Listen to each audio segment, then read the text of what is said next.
I'm currently trying to complete a master's thesis in Graduate School of Education, and I'm finding it very frustrating. Although I'm an accountant by profession and I deal with numbers all the time, I'm struggling with some of the statistical models that I'm working with and trying to present, not even sure at times what it is that I should be presenting in the thesis. So I find myself at a level of uncertainty right now, and so I'm trying to move myself up from that by choosing to force myself to do this, and hopefully we'll do that by meeting later on this week with my graduate advisor. He can give me some direction and I can become more certain. So at last we are out of the blaming state of integrity. This is where our relentless ego begins to yield to our growing spirit. So what happens to us when we are uncertain but not stopped? Things seem to move real slow. We get easily annoyed with others because they may be stuck in lower levels of integrity, or maybe they're further along and seem to evade or deflect our insatiable need to know. It is exasperating when we finally produce results and discover we need more information to attempt certainty.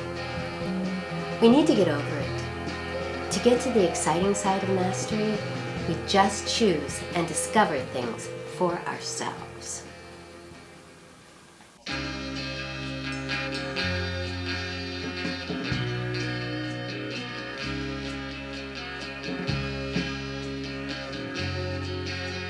But then I was going to say that detriment, responsible is another state of integrity.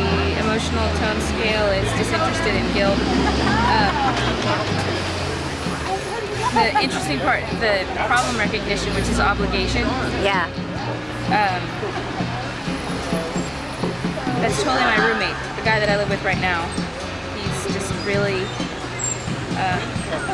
constantly feels responsible, will do stuff beyond really what he's responsible just because he thinks that he is. I have no idea why. This state of integrity is grueling, but definitely worth its salt in personal development.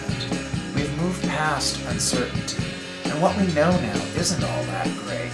It is not the pits, but disappointment, disinterested, and guilt over being disinterested sets in at this point. Makes our participation a detriment, but we are still willing to be responsible. We are obligated to be present.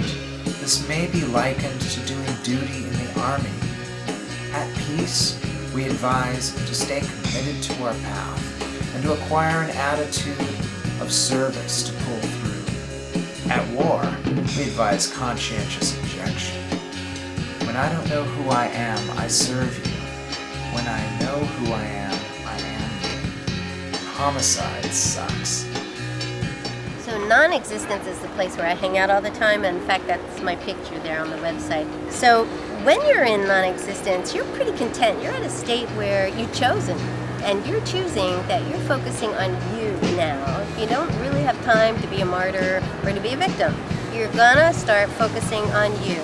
Because of this, our attitude tends to be a little bit distant from other people. And that's not really fun because you really want to join other people, but you're just not ready to join other people yet, or they're not ready for you. So the problem here is that you feel separated and that other people are unimportant. And you would like the love and approval of people, but you don't need it. You know, it's not an issue right now because you're just too heavily involved in your own process, and it's a necessary place to be. The state of integrity, non-existence, is completely my life for the last, I don't know, since I graduated undergrad about June 2003. But distant, which is attitude, problem recognition, I feel separated, yeah, absolutely. Recognition of others' roles, that's... how people are coming at you, or how you're perceiving them. Completely, yeah. People are totally unimportant, unless they try really, really hard. And yeah, making it a goal of support, most importantly being able to communicate with myself and talking about myself to other people to get that support. Yeah, and then yeah, just start doing it. It's like the whole Nike commercial. We all know there's rare moments when we feel content. We don't really care that we feel separated from others. They are unimportant at this state of integrity. We don't care that we do not exist in their world. We know we exist in ours. We're producing results, and we're beginning to make a difference in what we say and what we do. We would love to hover here and not move on. Just 86 the rest of the world and rest. Unfortunately, this euphoria cannot last.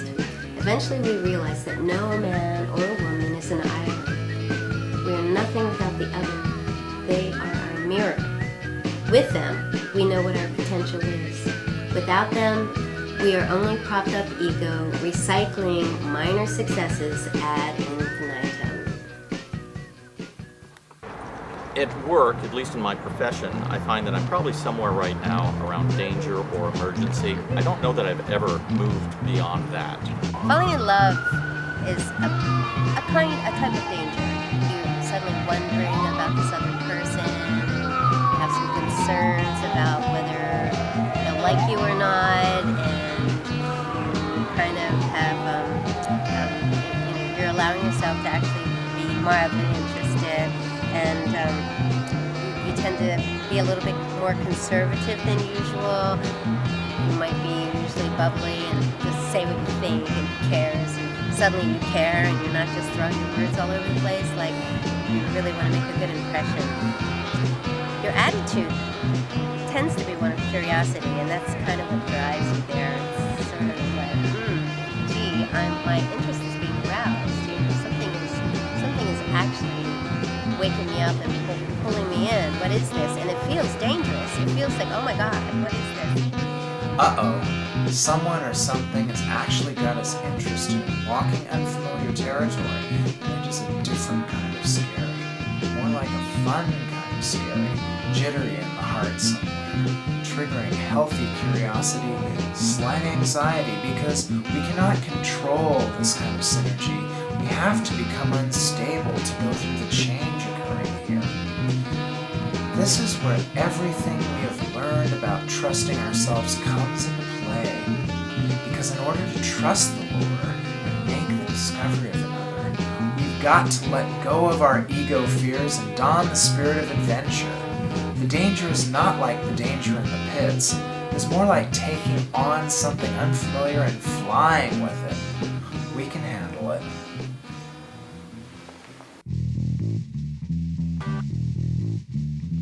Yikes! Green light! We are now on a roll. We are falling in love, becoming substantial in our self-concepts, feeling capable of challenges, and see others as wanting to cooperate in our growth. What a wonderful place to be! Finally, to be in a place where all the excitement, all of the energy is geared toward evolution, not revolution, not holding back, not blaming, not shaming, not begging for credit, asking for praise, or avoiding guilt. This is good stuff. More to come. We haven't yet reached that beautiful state which we were born called normal, but it is coming soon. This state of integrity, emergency, grooms us for developing insights, for seeing the bigger picture outside the box. Yes, as far as teaching style, I would fall somewhere around emergency. I like to be amusing. I have high expectations of students. I challenge them.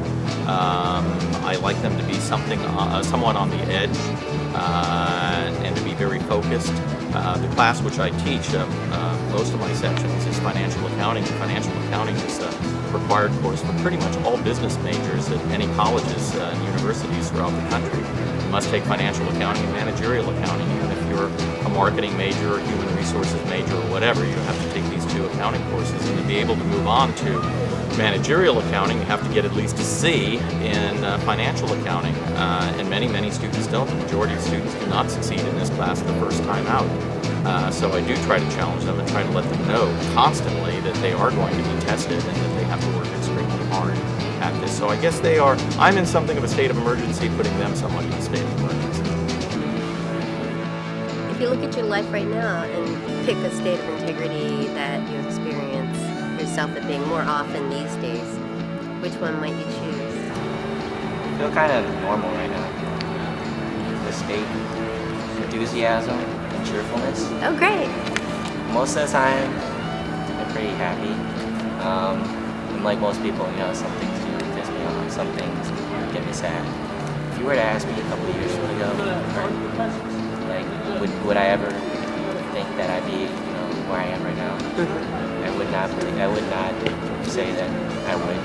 I'd probably say that I would be like on Nation Street or somewhere, hanging out with some friends, selling pudding, and, just pretty much getting high and drunk off my ass every day.